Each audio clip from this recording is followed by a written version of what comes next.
If I still had my BYD Atto 3, I would be selling it to buy this. I've been in this.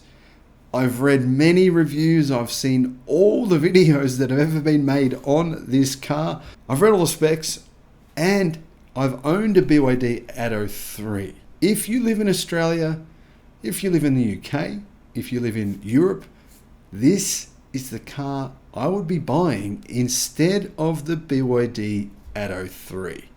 Sorry, BYD. Hello, my friends. Welcome to the channel. I'm the Electric Viking. My name is Sam Evans. Thank you for tuning in. It's great to see you. Yes, BYD's Atto 3. It's actually a really good car, and probably tomorrow it'll be said, to hell with the Electric Viking. He said I should sell my BYD Atto 3 and he's an idiot. And maybe I am. But this is what I would do. I would sell my Atto 3 to get the MG4. Now we know the price. The price here in Australia, that means, well, it's extremely good value. The BYD Atto 3, yes, it's technically a crossover, and you might say it's a different car to the MG4, but I don't think it is at all. To be honest, I don't really see how they vary in terms of the actual size. I mean, really, the Atto 3, it's not an SUV. It's not a four-wheel drive. It's a front-wheel drive. I mean, there's nothing wrong with that. It's totally fine. But it's a front-wheel drive crossover. It's basically the same size as the MG4. The interior space is almost the same. I mean, unless you just want a higher seating position, the Atto 3's seating position is slightly higher. There's really no material difference between the cars in terms of actual functionality. So these cars definitely compete against each other. Range is very, very similar. The base model, the range of the base model costs 45,000 Australian dollars of the MG4, basically the same as the range of the Atto 3, meaning it's $6,000 less. So why would you get the Atto 3? Well, I'm going to tell you why maybe you consider keeping your Atto 3 or, going through with your order if you've got an order placed and not getting an MG4. But I'm going to tell you what I would actually do and which model I would order, because there's actually 3 different models that you can get. So first, here are the details and here are the prices. MG4, it's going to be out very, very soon. Pricing starts at $45,000. That's for the base spec. That's called Essence. It comes with a 64 kilowatt hour battery pack that gives the car around 450 kilometers of WLTP range. So that's pretty much real world driving range. So the Excite model, $45,000. If you pay $3,000 more, you get the Essence, that's $48,000.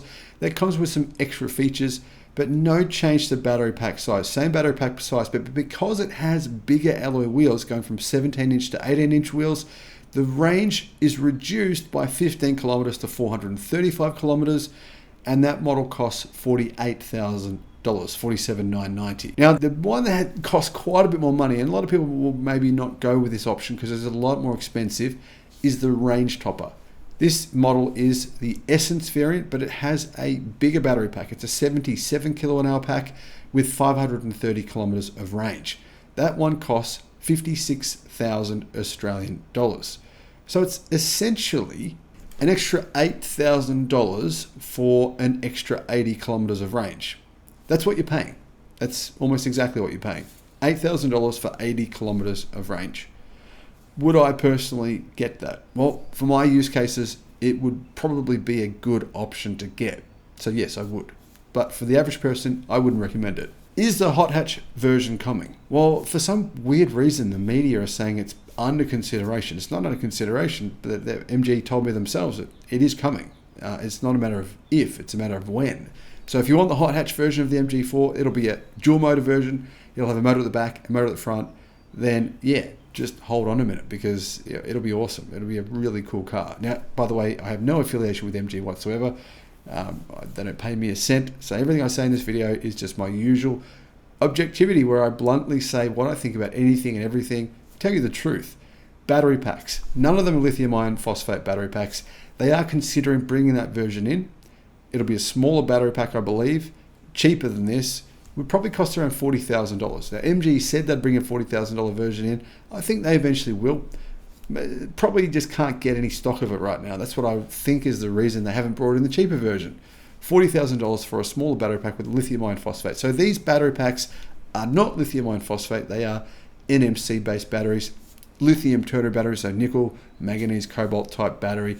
So yeah, some people might say, well, it's not a lithium iron phosphate battery like the Blade battery pack in the BYD Atto 3. And that is probably the one advantage, in my opinion. I do believe it is an advantage of the Atto 3. The Blade battery is an excellent battery. You may get, an extra couple 100,000 kilometers in terms of the long range, but we're still looking at like a car that you might say one car is going to give you 1 million kilometers of actual lifetime. The other one's going to give you 1.2 million. But here's the problem though. BYD's warranty is baloney in comparison to the warranty of the MG4, which has a 7-year warranty and an unlimited kilometers warranty. That's very, very good. That's very compelling if you do a lot of driving. And it's the best warranty in the business. So MG are really standing by the car. Now, the one other advantage for this car that it has over the Atto 3 is the reality here that MG have a dealer network in Australia. We already know what it is. It's not amazing, but it's decent and it's a proven commodity. And I think that for the most part, people are pretty happy with MG's dealer network. So that is one advantage over the Atto 3. The warranty, the dealer network. Customer service, BYD's customer service, it's gotten a lot of bad reviews. It has. Just Google it. You'll see it's gotten a lot of bad reviews in Australia. So what are the other things about the MG4 that are great? Well, for one, the reviews are mind-blowing. I mean, the reviews of the MG4, yeah, some of the people on the forums, I know that some of the people on the forums have said, oh, I don't like this, I don't like that, I've had this problem, that problem. You're going to get that with every single car. You're going to jump on forums and try and find negatives. You'll find negatives for every single car ever made. It's not really an accurate descriptor of the real world average experience, because the people who sit on forums, I'm sorry, but most of them do nothing. Most of them, if you're spending your life on a forum, what are you actually doing? Like, who has time to do that? So I think for the most part, most people that do that, not all of them, some of them I know that they're amazing. They're like incredibly high energy people. They can, work a 40, 50 hour work week, have kids and still spend time on forums. But most people can't do that. So my advice is check all the reviews. You can do this really, really quickly. Check the reviews. All the reviews for MG4 have been very positive. Matt Watson said it's the best EV that he'd driven in a year. And in fact, he said it was the best car he'd driven in a year, period. Not EV, car. And one of the advantages of the MG4 is the fact that it's rear-wheel drive. There are definitely advantages of rear-wheel drive versus front-wheel drive. I've never said that about gasoline-powered cars, petrol-powered cars, or diesel-powered cars. I've never said that. I don't think there is an advantage in intrinsically if the car is internal combustion to being rear-wheel drive over front-wheel drive. But when it comes to EVs, there is definitely advantages of rear-wheel drive. That's why I made the video about those advantages. And in fact, that's why Hyundai, Volkswagen, some certain brands are saying we're moving away from front-wheel drive. We're going to go rear-wheel drive because of those advantages. Tesla knew about those advantages. Everyone else, it took them a while to figure them out, but Tesla knew. That's why they went rear-wheel drive from the beginning. The other advantages, well, the Atto 3 has this too. It's a ground-up EV platform. Unlike the existing ZS EV, which is okay, I mean, it's similarly priced to this car, it's not a ground-up EV platform. This is. Plus, it's got a 50-50 perfect weight distribution. That's pretty cool. And that's probably one of the reasons why people have given it, critics have given it such good reviews. Its handling is really good.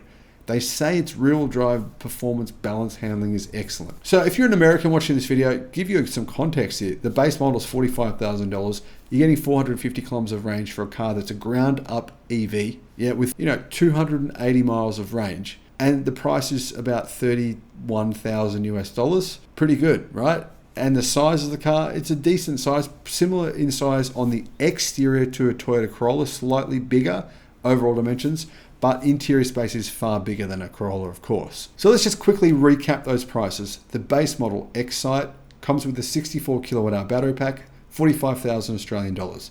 The version with added extra specifications, $48,000 for the same battery pack. Get the bigger battery pack with the 77 kilowatt hours, and it's $56,000. That's Australian dollars. What's the power? Well, the power in the base variants is 150 kilowatt, just about 220 horsepower. That's with the 64 kilowatt hour pack. That'll give you a 0 to 100 time, or a 0 to 62 mile per hour time of 7.9 seconds. However, there is a change to the long range version. So you're not just getting a bigger battery pack, you are actually getting a bit more power. I think it's probably the same motor, but they've feathered it, given it extra performance. It has 180 kilowatts, around 245 horsepower, something like that. And 0 to 100 time is under 7 seconds. So about probably 6.8 seconds from what I have been seeing and reading from the actual performance test that I've seen on YouTube. What does that mean? It's a hot hatch. It is. That's hot hatch performance. It's a similar price, right, to a Golf GTI. And it's got very similar performance to a Golf GTI. But the GTI is front wheel drive. The MG4 is electric. It's rear wheel drive. It's a ground up EV. It's actually a really good price. $56,000 for a hot hatch, right? Amazing. This means it's on price parity with internal combustion engine vehicles already now in Australia. It's actually a bit of a bargain. However, if you compare those performance times to something like what you guys can get in the US, Tesla Model Y, for example, standard $45,000. I mean, $47,000 and you get the tax credit, but anyway, $47,000 for an SUV, significantly bigger than this. Performance is about 4.9 seconds, about 5 seconds, 0 to 62 miles an hour. That thing is unbelievable in terms of its performance ability for the price that you're getting. But anyway, this is in that territory though as well. And unfortunately in Australia, well, we don't get that dual motor version as the base version. It's a rear wheel drive vehicle, which has a fair bit less power. It will do a similar 0 to 62 mile per hour time as the MG4 long range. Now, getting back to this car's specifications. Range, the base model, 450 kilometers. Get the extra packs, which I'm going to give you which I'll give you the details of that pack in just a second. It's 435 kilometers because of the bigger wheels. Range of the long range version, which has the bigger wheels, is 530 kilometers. What about charging speeds? Well, I don't know the charging speed of the long range version, but the charging speed of the standard version is 140 kilowatt hours, meaning it'll take 28 minutes to charge from 10 to 80% using a 150 kilowatt DC charger. Dimensions of the car. It is actually slightly shorter than an Atto 3, but from what I saw, the interior size looked pretty similar to my Atto 3. 4,287 millimeters long, 2,060 millimeters wide, including the mirrors, and 1,504 millimeters tall with a 2.7 meter wheelbase. The actual wheelbase is very similar to an Atto 3. Boot space is similar as well, 363 litres of boot space, which expands to 1,177 litres. Safety, is it safe? It is. It has a 5-star safety rating, same as the Atto 3. So what about the safety kit that you get on that standard specification? You get autonomous emergency braking with pedestrian and cyclist detection, adaptive cruise control, driver attention monitoring, intelligent speed limit assist, lane keep assist, lane departure warning, traffic jam assist, traffic sign recognition, and if you get that extra pack, you pay the extra $3,000 for the $48,000 Essence, then you're getting blind spot monitoring, rear cross traffic alerts, safe exit warning, surround view camera. That pack also gives you the bigger wheels, which obviously make the range shorter, 18-inch wheels, a black roof, rear light bar, iSmart connectivity, 6-speaker sound system, sat-nav, wireless phone charger, synthetic leather cloth upholstery. I don't really see how that's an upgrade, but anyhow, auto dimming rear view mirror. That is definitely an upgrade. That's a really cool feature. And it's probably one of the reasons I would get the pack if I was going to get the lower range version, and a height adjustable load floor. If you think about it, that means it's a very similar car in a lot of ways to the Atto 3. Range is very similar, right? Battery pack sizes is very similar. Interior space is very similar. It's rear-wheel drive versus the Atto 3's front-wheel drive. It's obviously not a crossover, so it sits a bit lower to the road. Handling is unquestionably better. Every critic will tell you that. Personally, it's just cheaper. That's what I think it is. I think it's just a slightly different version of the Atto 3.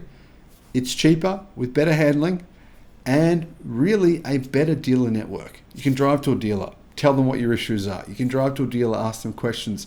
You can't really do that with an Atto 3. You can sort of do it, but not really. Honestly, if I had the Atto 3 now, if I was still in Australia, I would still own it. My wife hadn't gotten cancer, I would still own it. I would be selling it for the MG4. That's just my honest opinion. I don't see the advantage of the Atto 3 over this car, but I see this car as having advantages over the Atto 3. So, what are your thoughts? Do you agree with me? Do you disagree with me? Let me know in the comments. Thank you for watching. Bye-bye.